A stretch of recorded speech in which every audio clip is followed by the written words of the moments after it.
Qatar. La pression de l'exécutif a-t-elle fonctionné? Mon ancien producteur Laurent Bon dément toute censure.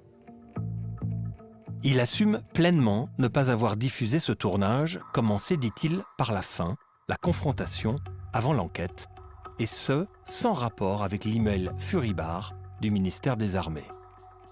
Il rappelle que le sujet des ventes d'armes au Yémen n'a jamais été un tabou à Quotidien.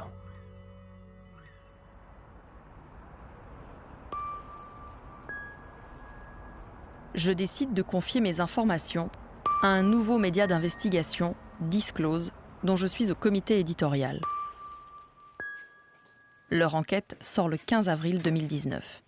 Quand on a obtenu le document, on a eu des questions. On s'est posé une question de publier ou pas ce document, de le publier dans son intégralité, parce qu'il y avait un risque juridique très fort. Et on s'est posé cette question qui a été rapidement évacuée parce qu'on s'est dit que ce qui comptait, c'était l'intérêt public de cette information. L'impact est mondial, les représailles rapides. 2 semaines après la publication, les journalistes de Disclose sont convoqués par la DGSI, le service du renseignement français. Cette audition, elle vise avant tout à intimider. C'est le premier objectif, parce qu'ils savent qu'ils n'obtiendront pas d'informations sur la source, parce qu'en tant que journaliste, on peut décider de refuser de répondre aux questions au nom de la protection des sources, et c'est ce qu'on va faire. Donc ils le font seulement pour intimider. Disclose raconte publiquement les convocations de ces journalistes par la DGSI. Quotidien décide alors de révéler que moi aussi, j'ai été convoqué par les services de renseignement. L'enquête préliminaire de la section antiterroriste du parquet de Paris a finalement été classée sans suite. Mais nous avons écopé d'un rappel à la loi, une pression, disons, subtile de la justice. Ce rappel à la loi t'interdit de parler de ce sujet pendant 6 ans. Oui, un interdit que je viens donc de braver, mais c'est important de raconter les pressions sur les journalistes et sur leurs sources. La pression politique sur les journalistes est donc un classique. Sur ce point, le nouveau monde d'Emmanuel Macron ne change pas vraiment ses pratiques. J'en ai moi-même fait l'expérience. Je vais vous raconter mon histoire. L'émission Quotidien, où j'ai travaillé 3 ans, a régulièrement traité la question des armes françaises dans la guerre au Yémen. Est-ce que la France doit continuer à vendre des armes et des avions à l'Arabie Saoudite et à ses alliés qui bombardent des civils, qui tuent des civils? Madame Parly, compte tenu de la crise qui se déroule actuellement au Yémen, est-ce que la France peut continuer à livrer des armes à l'Arabie Saoudite et aux Émirats? Je pense que j'ai répondu. Non, vous n'avez pas répondu. Moi, je vous demande, est-ce que vous allez malgré tout continuer à livrer des armes dans le cadre des contrats d'armement avec l'Arabie Saoudite? À l'époque, l'exécutif est mis en cause pour sa proximité affichée avec le régime saoudien à qui il vend des armes. Il doit répondre à une question centrale. Des armes françaises ciblent-elles des civils au Yémen? Les armes qui ont été vendues récemment ne sont pas utilisées contre les populations civiles. Non, on ne vend pas des armes comme on vend des baguettes de pain. À mon tour, j'enquête. Des sources me confient de nouveaux éléments. Une note inédite de 15 pages, Confidentielle Défense, qui détaille les armes françaises utilisées par l'Arabie Saoudite et les Émirats Arabes Unis dans la guerre au Yémen. Je m'assure de l'authenticité de ce document auprès de spécialistes que je prévois d'interviewer. Le document est explosif. Il montre que des armes françaises peuvent tomber sur des civils yéménites. Il montre aussi que parfois, la France n'a aucune idée d'où atterrissent ces armes. Cette note contredit donc la version officielle.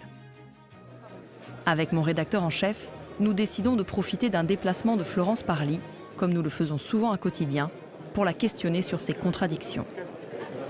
Le 23 novembre 2018, elle se rend à un salon Innovation Défense à Paris. Bonjour Madame la Ministre. On est persévérant. Une petite question que je voudrais vous poser. Le forum de l'innovation nous passionne. Absolument. Et le Yémen aussi. Ma question porte sur cette note de la DRM dont vous avez été destinataire. Et à ce sujet, j'aimerais savoir si vous êtes sûr qu'aucune arme Comme je suis sur ne un touche forum des d'innovation populations de yéménites. défense, et je vous remercie d'être présente puisque je pense qu'en effet, il y a énormément de choses très intéressantes à voir. Je voulais juste vous dire que sur le Yémen, puisque c'est votre question, j'ai eu l'occasion de m'exprimer il y a encore peu de temps auprès de l'un de vos confrères. j'ai eu l'occasion de dire qu'il me semblait indispensable que cette horrible guerre s'arrête. Dans ce document, il y a des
Voilà, c'était une vidéo sur la guerre au Yémen, sur Max de Politique. N'oublie pas, like, commente, abonne-toi, active les notifications pour avoir les prochaines vidéos.